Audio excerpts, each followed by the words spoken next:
Welcome back, dear students. Today we are going to talk about fungal nutrition and reproduction. Okay, first of all, nutrition. Uh, Fungi are heterotrophic organisms. It means they are not capable of manufacturing their own food material.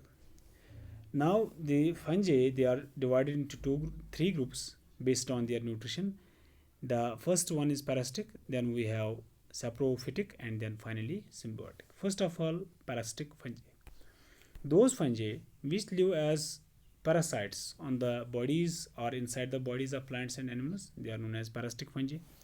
These parasitic fungi are further of two types: obligate parasites and facultative saprophytes. Okay. Obligate parasites are those parasites which live exclusively on living protoplasm. That means they are not capable of living without the living host. Okay, they cannot complete their life cycle. They cannot survive without a living host. And the example is Ravenelia and Puccinia. Second category is facultative saprophytes. These are those parasites which are also capable of living on dead organic matter when there is no living host. Example is Ustilago and Toliposporium. Then saprophytes, the second group. Those fungi which live on dead decaying organic matter, they are known as saprophytes. They are further divided into two classes or two groups: obligate saprophytes and facultative parasites. Okay.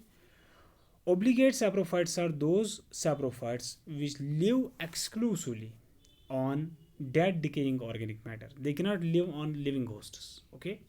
They require dead decaying organic matter for their survival. And the example is Mucor mucido. Now, facultative parasites. These are those saprophytes which are also capable of infecting the living organisms. That means those saprophytes which at times can also infect the living organisms. Example is Fusarium and Pythium. Now, the third category is symbionts. These are those fungi which are known to live in association with other living organisms. Example, lichens and mycorrhiza. In lichens, there are two components: fungal component and algal component. Okay, so they act as symbionts in lichens, and the mycorrhiza, it actually represents the association between the roots of higher plants and fungi. So, in mycorrhiza, you can say the fungi act as symbionts. Now, the fungal production. First of all, let me tell you there are two groups of fungi. The first one is known as eukarpic, the second one is holocarpic. Those fungi in which only a part of mycelium, only a part of fungal body forms the reproductive structure, they constitute eukarpic fungi. And those fungi in which the whole vegetative cell or whole body of the fungus is involved in the formation of reproductive unit or reproductive body, they constitute the holocarpic fungi. So, in holocarpic fungi, whole fungal body, whole fungal cell, this is usually found in case of unicellular fungi. Whole fungal body is utilized in the formation of reproductive unit or reproductive body. Now, the reproduction. The fungal reproduction takes place by vegetative, asexual, and sexual means. First of all, vegetative reproduction in fungi. It occurs by vegetative or somatic portions of the thalli. That type of production which occurs because of the vegetative fragments, because of the vegetative parts of the thallus, this is known as vegetative reproduction, and it occurs by a number of methods. The first one is fragmentation. Fragmentation is very much simple. What happens is the mycelium of the fungus, it breaks down, and each fragment is capable of generating a new mycelium. And the example is Rhizopus. Then we have Mucor aspergillus. In these fungi, vegetative reproduction occurs by fragmentation. Here this is the mycelium of Rhizopus. Then budding. In budding, the parent cell here, it produces one or more bud-like structures. Here this is a bud, and these buds, after detachment from the parent cell, they give rise to new individuals. They can give rise to new individuals. Example is budding yeast, which is unicellular. Okay. Now fission, it is the splitting of parent cell into two daughter cells. Simple. Here you can see this is the parent cell. It has here formed a septum, and later on it will give rise to two cells. Or you can see here, these are the two cells which have originated from a single cell. Okay, and the example is fission yeast. Okay. Now sclerotia. Sclerotia represents a compact mass of interwoven hyphae. They form a pseudoparenchyma. They form a tissue which resembles parenchyma. That is why this is known as pseudoparenchyma. Okay. It is a compact mass of interwoven hyphae which are closely aggregated. The hyphae are closely aggregated and they resemble the parenchyma. That is why this is known as pseudoparenchyma. These sclerotia, they remain dormant because they store enough food material and germinate after return of favorable environmental conditions. Here this is the sclerotium of Clavocypis purpurea. Okay. Then rhizomorph. These are cord-like or string-like structures, elongated structures, mycelial structures. Okay. They also store food material and germinate during favorable environmental conditions. So the rhizomorphs of fungi, they also assist them in vegetative reproduction. Now the asexual reproduction. Asexual reproduction in fungi takes place by the formation of reproductive cells or bodies without fusion of gametes. When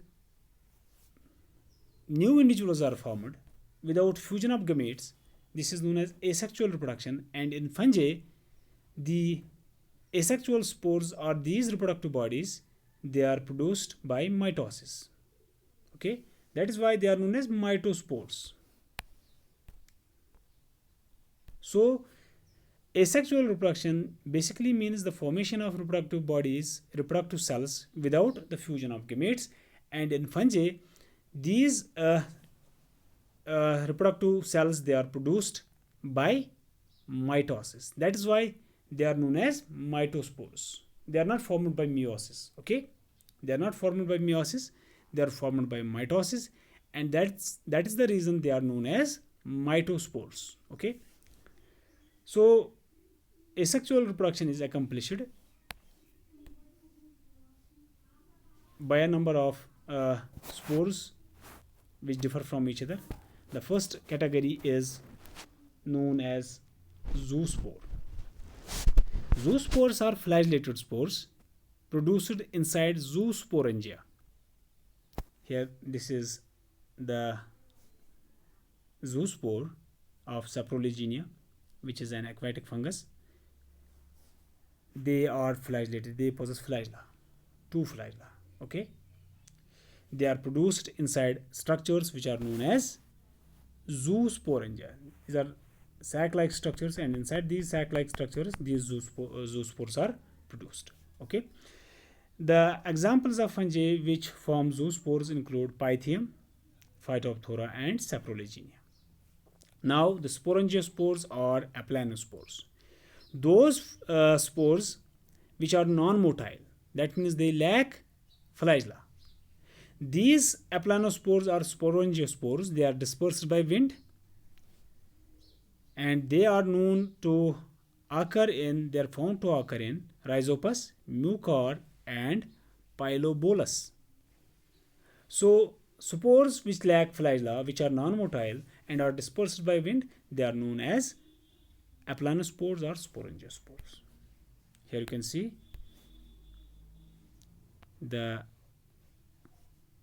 these small minute structures, they are known as aplanospores. Here this one represents the Rhizopus. Okay, this is the Rhizopus producing enormous sporangiospores. Now Odia, it is also a mode of asexual reproduction. In this, the hyphae, they break down into component cells and each functions as a spore. Here, each functions as a spore. They are thin-walled and formed under favorable environmental conditions. They don't store reserve food material and germinate immediately after their formation. Example is Coprinus. So, Odia are the hyphae which have broken down from the main thallus, and these hyphae, they are thin-walled and formed under favorable environmental conditions. Okay, they are formed under favorable environmental conditions. They do not store enough food material. That is why they germinate immediately after their formation. So when the hyphae breaks down into component cells, when the mycelium breaks down into small fragments, or you can say when the mycelium breaks down into component cells, because mycelium is composed of hyphae. Okay, when it breaks down into component cells, and each cell, it acts as a spore. These spores, they are known as Odia. Okay, now chlamydospores. These are thick-walled resting spores which are produced directly from hyphal cells. They store reserve food material and can withstand long unfavorable environmental conditions. Here you can see these are the hyphal cells, two hyphal cells rather. Okay, they have attained additional wall layers. They have formed additional wall layers so that they can become thick walled, and they store enough food material. They have enough reserve food material to withstand long unfavorable environmental conditions. These structures, these thick walled resting spores, they are known as chlamydospores. I will repeat this one. Chlamydospores are thick walled resting cells or resting spores which are produced directly from hyphal cells. The hyphal cells are getting directly converted to spores. They become thick walled, they store enough food material, and they can withstand long unfavorable conditions. Okay, so they can later on germinate when the favorable conditions return. And the example is Ustilago. They are formed in Ustilago, chlamydospores. And finally, in asexual reproduction, we have Conidia. Conidia are non-motile spores which are produced singly or in chains at the tip or lateral side of spatial hyphae, which are known as conidiophores. They are dispersed by wind and germinate directly because they do not store food material. Okay, and they germinate directly. They have been reported to occur in Aspergillus and Penicillium. I will repeat this one. Conidia are non-motile structures, or you can say spores, which are produced singly or in chains at the tip or lateral side of spatial hyphae known as conidiophores. Here you can see these structures here, these minute structures here, which are in the form of chains, they are known as conidia. They are produced at the tip or lateral side of spatial hyphae. These are the spatial hyphae which are known as conidiophores. Or you can here see this is a conidiophore here. Okay, this is a conidiophore. They are formed at the tips of these conidiophores. Okay, so they have been reported to occur in Penicillium and Aspergillus. Penicillium and Aspergillus. Okay, so this is all about the vegetative reproduction, asexual reproduction in fungi. In the next part, we are going to talk about sexual reproduction in fungi. Till then, stay blessed and thank you.